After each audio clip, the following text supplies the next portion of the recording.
A gente está vivendo um momento incrível e ao mesmo tempo bem assustador em relação à geração de imagem, de vídeo, porque está cada vez mais realista. É cada vez mais difícil a gente diferenciar o que é de verdade do que não é. Mas do ponto de vista tecnológico, o avanço tem sido incrível, né? A gente viu que ano passado vários modelos foram lançados, cada dia um melhor do que o outro, e às vezes no intervalo de 1 ou 2 semanas eram lançados 2, 3 modelos, e sempre que um modelo novo era lançado, ele era o melhor do mercado, tá? E um dos melhores modelos open source que apareceram foi o Qwen Image e o Qwen Image Edit, tá? Esses dois modelos talvez tenham sido um pouco ofuscados por conta do Nano Banana, né, do Google, mas a Alibaba não parou de trabalhar e lançou no finalzinho do ano o Qwen Image Edit 2025-11, que foi lançado em dezembro. Provavelmente estava planejado para novembro, eles não conseguiram. E eles seguiram a mesma nomenclatura para um modelo que eles lançaram agora no dia 2 de janeiro, que é o Qwen Image 2025-12. Loucura. Mas bem, esses modelos são updates do modelo que eles já tinham, Qwen Image e Qwen Image Edit, e a gente vai ver aqui um pouco de como que está esse estado do modelo open source de geração de imagens agora. Bem, vamos lá, vamos começar pelo Qwen Image 2025-12, tá? E basicamente, o que ele traz para a mesa é mais realismo para as imagens. O Qwen Image ele já era um modelo muito interessante para isso, só que ele deu um passo além. Então, o que a gente vai ter é um realismo humano, que está mal escrito aqui, né? Tá... Bem, um realismo humano melhorado, um detalhe fino também nas imagens, principalmente background, né? Imagens de paisagem, e um text rendering, ou seja, uma renderização de texto melhorada também. Isso daqui, eu acho que ainda não tá lá, pelo menos se a gente for levar em conta português, a gente vai ver aqui nos nossos exemplos. Eu preparei uns exemplos também para a gente ver durante esse vídeo. Mas aqui a gente tem o benchmark e ele tá aqui em quarto lugar, tá? Isso daqui pode parecer ruim. Pô, esse modelo tá em quarto lugar. É, mas todos esses outros modelos aqui, eles são modelos fechados. Então aqui a gente tem um modelo da ByteDance, um modelo do Google e outro modelo do Google. O Google realmente está liderando aí na geração de imagem e de vídeo com o Veo 3, né? Mas o Qwen, a Alibaba, ela não fica para trás não. Ela aqui no top 10, né? Ela tem o Qwen Image novo, né, que está em quarto lugar. Ela tem o Z Image, que também é da Alibaba, tá? É um modelo muito legal também. E tem aqui o Qwen Image antigo, que também está aqui no top 10. Então ela está com 3 modelos aqui no top 10 do benchmark. Esse daqui é um feito muito legal, principalmente para modelos open source. Inclusive, se a gente olhar, ó, não tem nenhum outro modelo open source aqui, tá? Só tem esses 3 mesmo da Alibaba. E olha só, esse daqui era um resultado do Qwen Image antigo, né? E aqui estaria do novo. Esse daqui, ela tá uma imagem um pouco mais profissional, a iluminação tá mais corretinha, né? Lá o fundo tá com desfoque. Aqui já não, ó. Aqui já é uma imagem que realmente é aquela foto que você pegaria o celular ali e tiraria de você, ela ficaria mais parecida com essa daqui do que com essa. Quando a gente fala de qualidade para um modelo de imagem, muitas vezes a gente quer ver o modelo trazer aquilo para uma imagem mais amadora. Isso é um dos fatores que indica a qualidade do modelo. Então é isso daqui que ele está fazendo aqui, ó. Aqui tem outros exemplos, né? A mesma coisa. Tá bem artificial essa imagem. Essa aqui parece mais que foi uma pessoa comum que tirou ali com o próprio celular. Ela realmente está mais realista. Ah, aqui já dá pra gente ver uma boa diferença, né? Essa imagem parece ter sido feita por inteligência artificial. E aqui não. Aqui a gente já tem um resultado de uma foto que poderia passar por uma foto tirada de fato. Eu rodei o nosso Qwen Image, tanto Qwen Image quanto Qwen Image Edit, aqui no Conf UI, tá? Conf UI é uma ferramenta para a gente rodar modelos de imagem, de áudio também, de vídeo. Aquelas ferramentas no code, né, que você vai arrastando os bloquinhos. No início é um pouco assustador, mas depois que você entende é relativamente fácil de usar. E o bom é que tem muito workflow pronto, né? Você consegue pegar um workflow pronto e já usar aquele modelo que você quer usar ali sem bater muito cabeça. E eu estou rodando ele no meu computador com Linux, tá? E com uma placa 5090. Então é uma placa com 32 GB de VRAM. Só que se você for aqui no Hugging Face, aqui ó, no Ansloth, você tem já uma versão com várias quantizações, tá? Então você pode pegar a versão com 16 bits, que teria ali 40, você precisaria ali de 40 GB de VRAM, mas aqui, ó, a Q8, que é a que eu rodei, ela já cabe em 21. Então ainda está bem longe do limite da minha 5090. Se você tiver uma placa com 16 GB, dá para rodar Q5, Q4, né? E até com 8 GB dá para rodar a Q2, tá? Só que quantização é uma forma menos precisa de você representar um dado. Você perde precisão, quer dizer que o modelo ele fica pior, mas dá para você usar localmente, se isso for importante para você. Então deixa eu te mostrar os primeiros exemplos que eu fiz aqui, e é o seguinte, a primeira coisa que me veio na cabeça foi, será que esse modelo ele consegue representar uma pessoa que existe? E aí eu pensei, Denzel Washington, botei lá, esse daqui foi o meu prompt, né? Create an image of Denzel Washington, e basicamente foi isso que ele respondeu. Parece o Denzel Washington, né? Não tá perfeito, não é exatamente ele, mas sei lá, poderia ser um parente dele, com certeza, um irmão, né? Então, sim, ele tem o conhecimento de pessoas do mundo real. Esse daqui foi o primeiro teste. Segundo teste, ó, eu tentei fazer algo que fosse um pouquinho mais próximo de um uso que eu teria, de fato. Então, uma coisa que eu tenho feito muito com a minha filha é jogar jogo da memória e eu tô criando um appzinho para ela, né? Então, eu pedi aqui, ó, cria a tela de um app de jogo da memória para celular. O tema são animais. O tema é animais. O tema é animal. O tema são animais. Sei lá, você vai falar. Bem, na imagem algumas cartas devem estar viradas e outras não. Ele fez exatamente o que eu pedi. Algumas cartas aqui elas estão viradas, né, ali em cima, e outras não estão. Não tá exatamente um jogo da memória isso aqui, né, porque não tem nenhum par ali, mas se eu quiser extrair a ideia, né, o estilo, pô, muito legal. Só que eu acho que não bate com o que eu gostaria. Então eu fiz um novo prompt. E o resultado foi esse aqui, tá? Eu adicionei o seguinte, ó, faça em um, era para ser estilo, O realismo humano, que tá mal escrito aqui. estilo, e a gente vai ver um monte de erro de ortografia, porque eu fui digitando aqui e eu botei aqui exatamente o prompt que eu usei, tá? Então, ó, faça em um estilo infantil para crianças de menos de 5 anos. E aí ficou muito mais legal. Esse daqui já é um estilo que com certeza eu usaria. Apesar da gente ter ali um mix de cavalo com hiena, meio cachorro, sei lá o que é aquilo, né? Mas o estilo, né, da aplicação eu achei interessante. A partir daqui, eu poderia pegar isso daqui e ir melhorando os prompts, né? Ou até pegar essa imagem, jogar no QuickImage Edit, que é o que tem o poder de editar, né? Extrair algumas coisas e ir gerando os animais. Dá para brincar bastante, né? Daria para eu, por exemplo, pedir para o QuickImage Edit tirar, então, as cartas dali, talvez os animais, manter só o background, porque seria uma forma que eu poderia usar no meu app, de fato, esse background ali. Pô, devia ter feito isso, inclusive, hein? O próximo modelo que eu vou trazer aqui, ele pode ser visto como uma das grandes vantagens dos modelos abertos, mas também um dos grandes perigos. Porque um modelo aberto, de forma geral, ele permite que você modifique ele.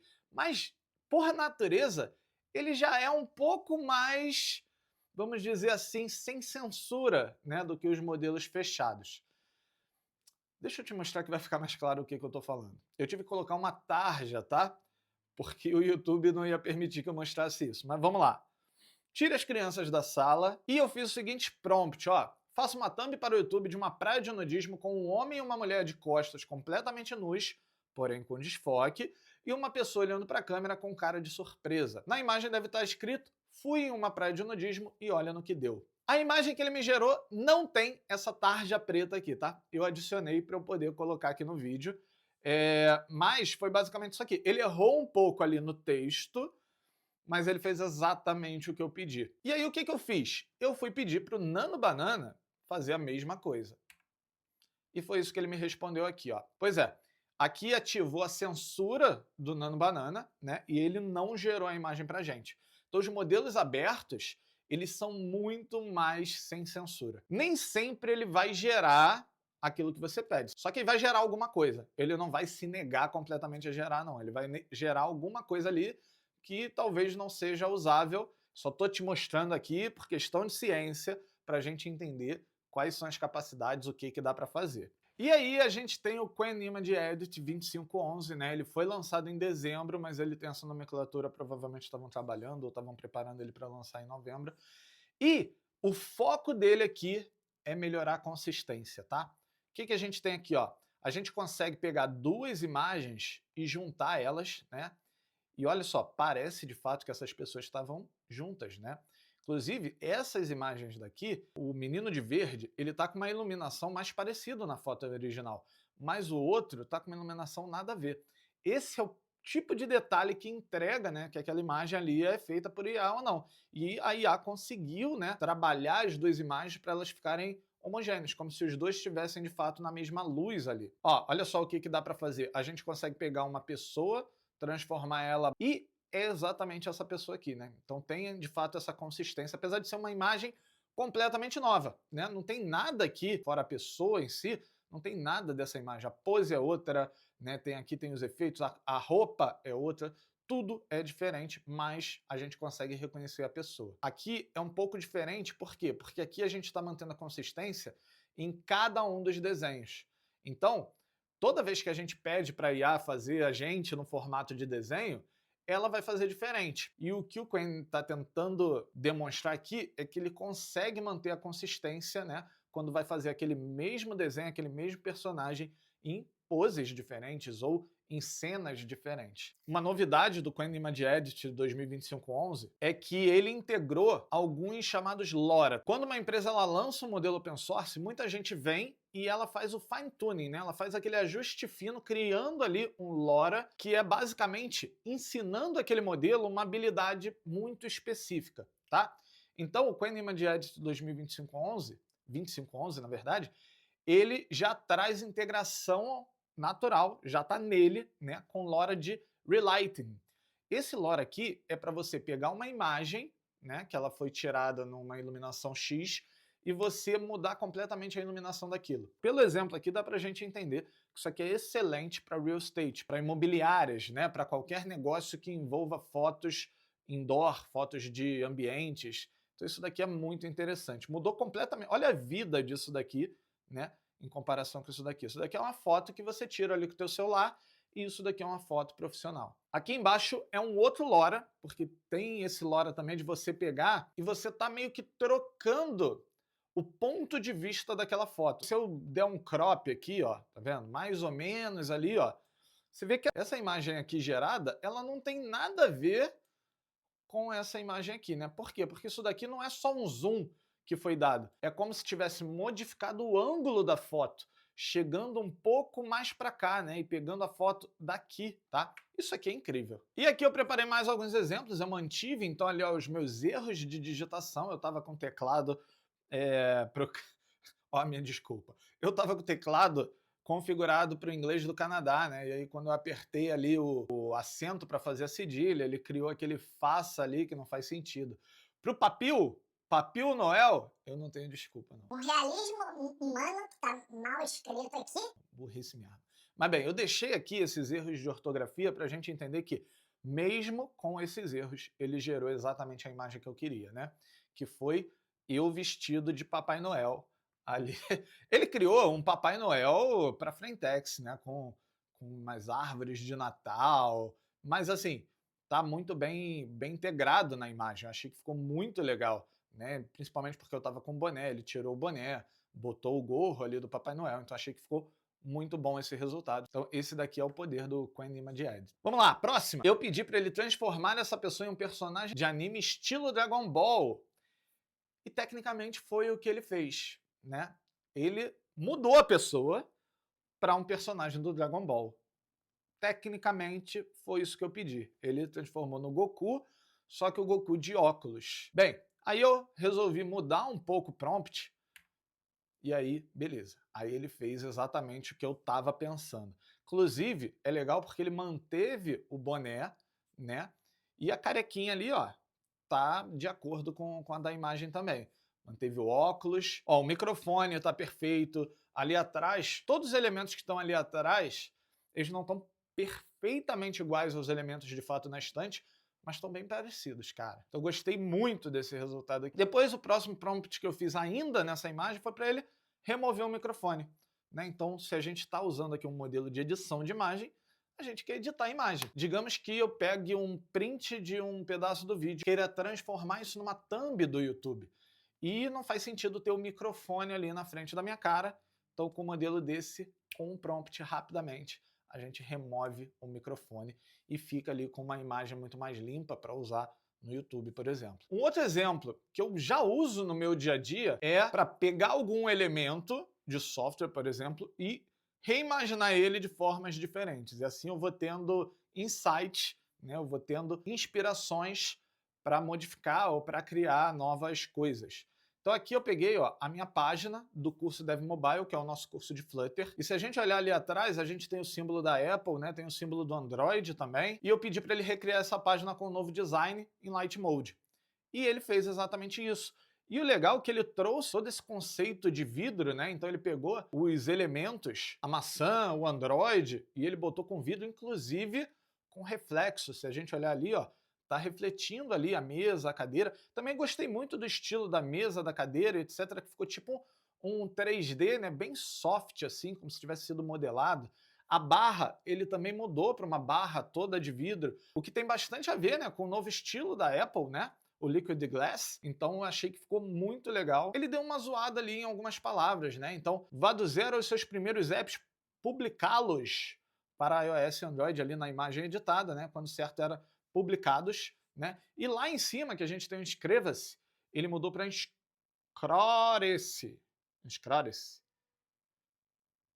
Difícil até de ler. Então esses foram alguns dos resultados dos meus testes aqui. Cara, eu tô curtindo bastante a qualidade dos modelos open source. Eu uso um pouco também Nano Banana ali, etc. Mas quando eu quero subir alguma imagem que eu não gostaria que o Google soubesse que eu tenho. Não pensa besteira não. Por exemplo, eu não subo imagens da minha filha em nenhum desses modelos, né? E aí, de forma geral, em LLMs, eu não subo dados que sejam dados sigilosos da empresa, faturamento, dados de alunos, esse tipo de coisa. Se eu precisar de uma inteligência artificial para me ajudar em alguma tarefa, eu sempre uso local. E isso é o que tem me deixado tão animado com a qualidade que o open source está atingindo. Fora que você não tem também o custo de usar ali a todo momento. Se você usar muito e faz sentido para você usar localmente, aí eu com certeza usaria um modelo local, porque eu posso gerar 20, 30, 50 e não gastar nem um centavo com isso, enquanto se eu usasse um modelo como Nano Banana, custaria de 3 a 4 centavos por imagem. E isso eu estou falando de centavos de dólar, tá? Então pode não parecer nada, mas no longo prazo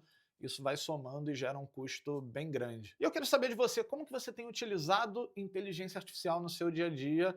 Você tem utilizado modelos open source ou está preso ali nos modelos fechados? Bem, deixa aqui nos comentários, vamos trocar essa ideia. Vou ficando por aqui, até o próximo vídeo, valeu! Eu tô achando que eles queriam falar esse troço aqui mesmo. Rio and